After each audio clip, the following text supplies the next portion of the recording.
বিসমিল্লাহির রহমানির রহিম। প্রিয় শিক্ষার্থী বন্ধুরা, কেমন আছো তোমরা সবাই? ভালো আছো তো? আমি Papia Akter, milestone school and college, sector 6। শিক্ষার্থী বন্ধুরা, আমরা আজকে অধ্যায় 6 থেকে গাণিতিক প্রতীকের যোগ্যতা ভিত্তিক এর ক্লাস নেব। গত ক্লাসে আমরা বইয়ের অনুশীলনী থেকে অঙ্ক করেছি। পৃষ্ঠা 67 এবং পৃষ্ঠা 72 থেকে আমরা অঙ্ক করেছি বইয়ের অনুশীলনী থেকে। এবারে আমরা এই ক্লাসে তোমাদের যোগ্যতা ভিত্তিক থেকে ক্লাস নেব। আজকে আমাদের প্রিয় শিক্ষার্থীরা, আমরা এর আগে পৃষ্ঠা 67 থেকে আমরা করেছি খালি ঘরের ভিতরে কোন বাক্যটি সঠিক নয়। এরপরে পৃষ্ঠা 72 থেকে করেছি কোন গাণিতিক বাক্যটি সঠিক ও কোনটি ভুল তা যাচাই করো। এটা আমরা বাম পক্ষ এবং ডান পক্ষ দিয়ে করেছি। তো আমরা কি এখান থেকে শিখেছি যে কিভাবে আমরা করব, কিভাবে করব না? হ্যাঁ, তো তোমরা শিখেছো। আমরা বাম পক্ষ এবং ডান পক্ষ করে আলাদা আলাদা করে শিখেছি, তাই তো? তো তোমরা এরপরে 4 নং করেছি, আমরা 5 নং করেছি। তো 4 নং এ আমাদের যে বাক্যটি ছিল যে খোলা বাক্যে খালি ঘরে সংখ্যা বসাও যাতে গাণিতিক বাক্যটি সঠিক হয়, এটাও আমরা করেছি। তোমাদের SW ছিল প্রিয় শিক্ষার্থীরা 1 নং, 2 নং এবং 3 নং। তো তোমরা নিশ্চয়ই বাড়িতে SW করেছো। তো আমরা জানি এই যে 1 নং, 2 নং এবং 3 নং এর ভিতরে আমাদের গাণিতিক বাক্য করতে হলে আমাদের যে প্রতীক 3টা ব্যবহার করতে হবে, সেই প্রতীক 3টা সম্পর্কে আমরা শিখেছি। কি কি প্রতীক কে বলতে পারবে? তুমি বলতে পেরেছো? হ্যাঁ। প্রিয় শিক্ষার্থীরা, আমরা সংখ্যা প্রতীক আমরা করেছি, এরপরে প্রক্রিয়া প্রতীক করেছি। তো সংখ্যা প্রতীক, প্রক্রিয়া প্রতীক এবং পাশাপাশি আমরা সম্পর্ক প্রতীকও করেছি। তো এর আগে আমরা সম্পর্ক প্রতীক থেকে যে অঙ্ক করেছিলাম পৃষ্ঠা 72-এর SW ছিল, ওগুলো তোমরা নিশ্চয়ই করেছো। তো আমাদের এই যে 2 নং অঙ্কটা ছিল, এটা কোন প্রতীকের অঙ্ক ছিল তোমরা কি বুঝতে পারো? কে বলতে পারবে বলো তো? এটা আমাদের সম্পর্ক প্রতীকের অঙ্ক ছিল। তো এখন সম্পর্ক প্রতীকের অঙ্ক ছিল। সম্পর্ক প্রতীকটা কি ছিল? কোনটি সমান, কোনটি সমান নয়, এরপরে আমরা করেছি।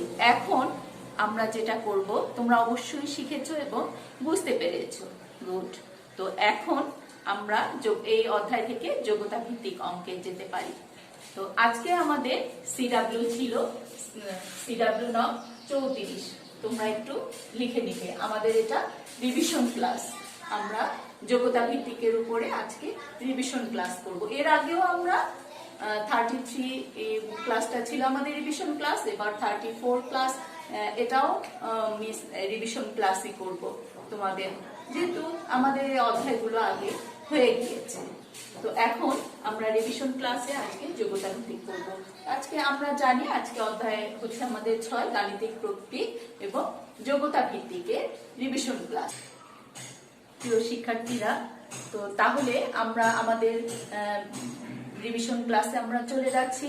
তো আজকে ছিল যোগ্যতা ভিত্তিকটা, আমরা একটু দেখবো। এখন দেখো, তোমরা একটু যোগ্যতা ভিত্তিক কপিতে তুলে নাও তোমাদের যোগ্যতা ভিত্তিকটা। যে করিম সাহেবের কাছে কিছু টাকা ছিল, যা থেকে 52 টাকা সে তার বন্ধুকে দিল। ফলে তার কাছে আর 48 টাকা রইল। আমাদের প্রশ্নটা কি হবে দেখো। উদ্দীপকের পরে যে কনক সমস্যাটিকে গাণিতিক বাক্যে লিখো। এই যে সমস্যা, এটাকে আমাদের কি করতে হবে? গাণিতিক বাক্যে লিখতে হবে। খনক তাহলে খনক করিম সাহেবের নিকট কত টাকা ছিল? গণক করিম সাহেবের অবশিষ্ট টাকা থেকে কিছু টাকা সে তার মেয়েকে দিল, ফলে তার কাছে 18 টাকা রইল। মেয়েকে করিম সাহেব কত টাকা দিল? তো শিক্ষার্থীরা, আমরা যদি এটা ভালোভাবে পড়ি তাহলে আমরা বুঝতে পারবো। এটা তাহলে তোমরা একটু তুলে নিতে পারো যে করিম সাহেবের কাছে কিছু টাকা ছিল, যা থেকে সে 52 টাকা সে তার বন্ধুকে দিল, ফলে তার কাছে 48 টাকা রইল। এখন এটাকে আমরা ক নংয়ের সমস্যাটিকে আমরা গাণিতিক বাক্যে লিখব। তাহলে চলো আমরা সিডব্লিউতে একটু করে ফেলি। শিক্ষার্থীরা, তো ক সমাধানের সমস্যাটিকে গাণিতিক বাক্যে লেখো। আমরা ক সমাধান লিখে নেই, লিখেছি তো। এখন আমরা এটা গাণিতিক বাক্যে কিভাবে লিখব? গাণিতিক বাক্যটি হলো, আমরা খালি ঘর দিতে পারি, তোমরা খালি ঘর দিয়ে নাও। এটা হচ্ছে কিছু টাকা যে ছিল, সেই কিছু টাকাকে আমরা এখানে খালি ঘর মনে করে দিয়েছি। তো তার থেকে সে যা কিছু টাকা ছিল তা থেকে 52 টাকা সে কি করেছে, তার বন্ধুকে দিয়ে দিয়েছে। তো এখানে যেহেতু দিয়ে দিয়েছে, সেই ক্ষেত্রে আমরা বাদ দেয়া, আমরা বিয়োগ চিহ্নটি দিতে পারি। এবং কত টাকা তার বন্ধুকে দিয়েছে? 52 টাকা। ফলে তার কাছে কত টাকা রইল? 48 টাকা। এখন আমরা কিছু টাকাকে খালি ঘর হিসাবে দিয়েছি এবং দিয়ে দিয়েছে, সেই হিসাব করে আমরা এখানে বিয়োগ চিহ্ন দিয়েছি এবং 52 টাকা যে সে তার বন্ধুকে দিয়েছে, সে 52 টাকা আমরা লিখে ফেলেছি।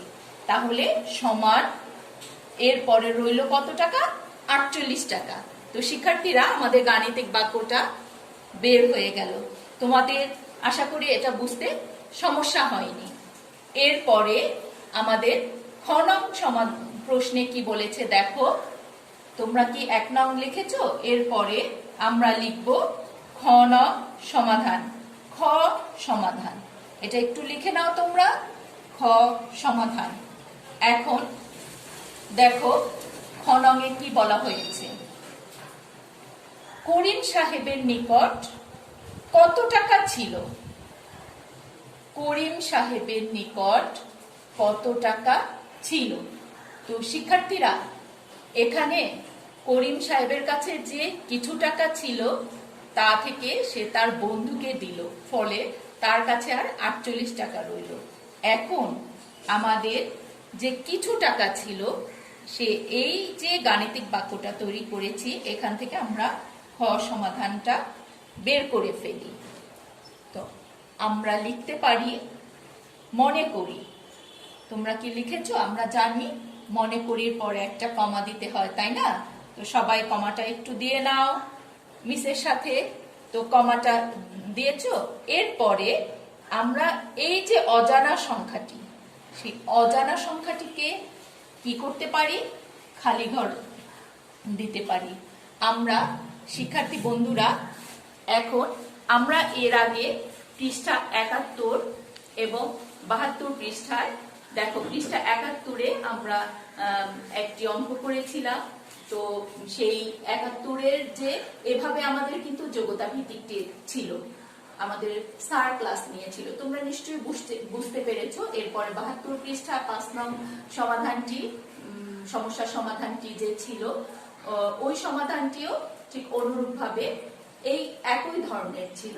কি বলা হয়েছিল? গাণিতিক বাক্য, এরপরে ওই যে খালি ঘর বের করে আমরা করেছি। তা আশা করি তোমাদের এই যোগ্যতা ভিত্তিকটি বুঝতে সমস্যা হবে না, যেহেতু এটা আমাদের রিভিশন ক্লাস, তাই তো? এর আগেও আমরা এগুলো করেছি এবং বুঝতে পেরেছি। কি বুঝতে কি সমস্যা হচ্ছে? না, বুঝতে আশা করি সমস্যা হচ্ছে না। তাহলে আমরা 2 নং সমাধানে আবার চলে যাচ্ছি। দেখো 2 নংয়ে করিম সাহেবের নিকট কত টাকা ছিল। তো শিক্ষার্থীরা দেখো, খ সমাধানে আমরা মনে করি লিখেছি অজানা সংখ্যাটি ছিল খালি ঘর। এখন অতএব খালি ঘর বিয়োগ 52 সমান 48।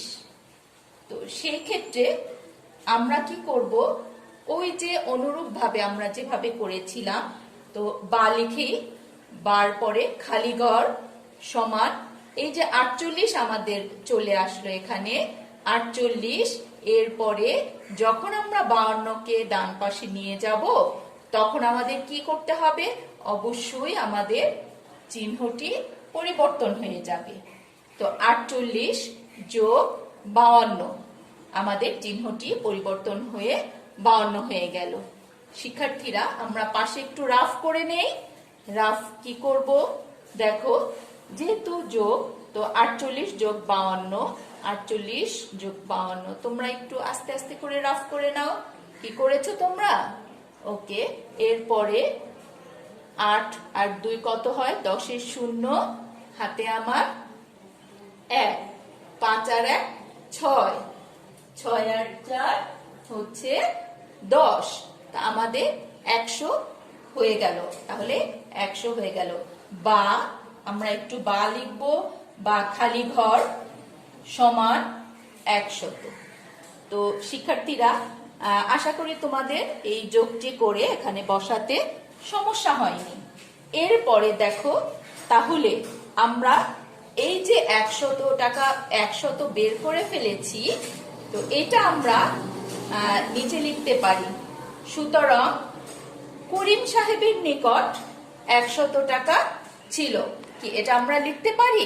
তো শিক্ষার্থী বন্ধুরা আমরা উত্তরটা একটু লিখে নিই। উত্তরটা হচ্ছে করিম সাহেবের নিকট কত টাকা ছিল, প্রশ্নে আমাদের জিজ্ঞেস করা হয়েছিল। করিম সাহেবের নিকট আমরা বের করেছি 100 টাকা ছিল। শিক্ষার্থীরা তাহলে আমরা ক নং এবং খ নং সমাধান বুঝতে পেরেছি। এরপরে আমরা গ নং সমাধানে চলে যাব। তো আমাদের গ নং সমাধানটা কি ছিল আমরা একটু দেখি। করিম সাহেবের অবশিষ্ট টাকা থেকে কিছু টাকা সে তার মেয়েকে দিল, ফলে তার কাছে 18 টাকা রইল। মেয়েকে করিম সাহেব কত টাকা দিল? এখানে করিম সাহেবের যে অবশিষ্ট টাকা ছিল, কিছু তা থেকে কিছু টাকা সে কি করেছে, মেয়েকে দিয়েছে, ফলে তার কাছে আর 18 টাকা রইল।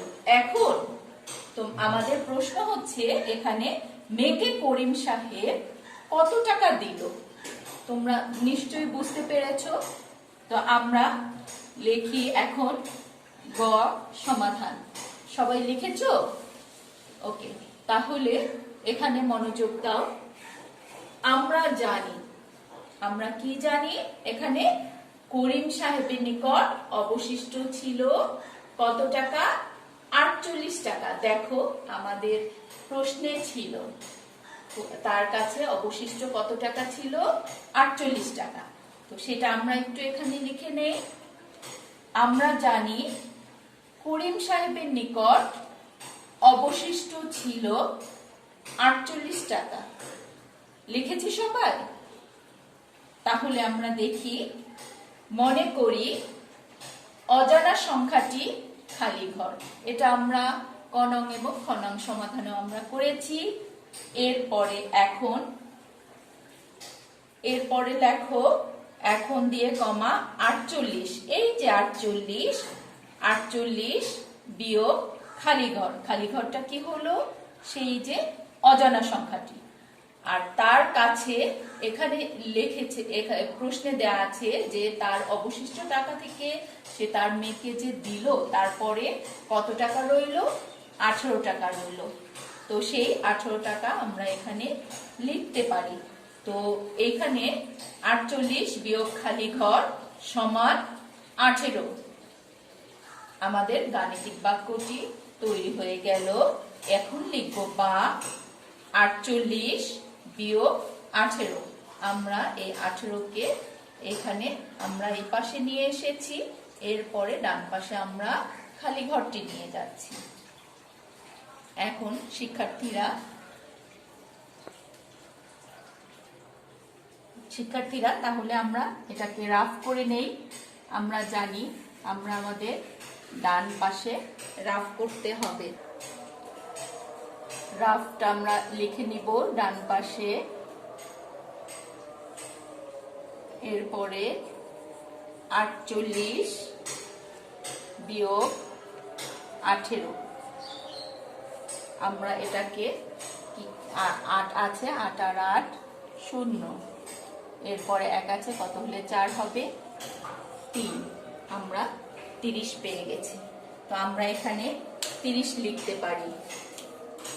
তো বা 30 সমান খালি ঘর, সুতরাং খালি ঘর সমান 30।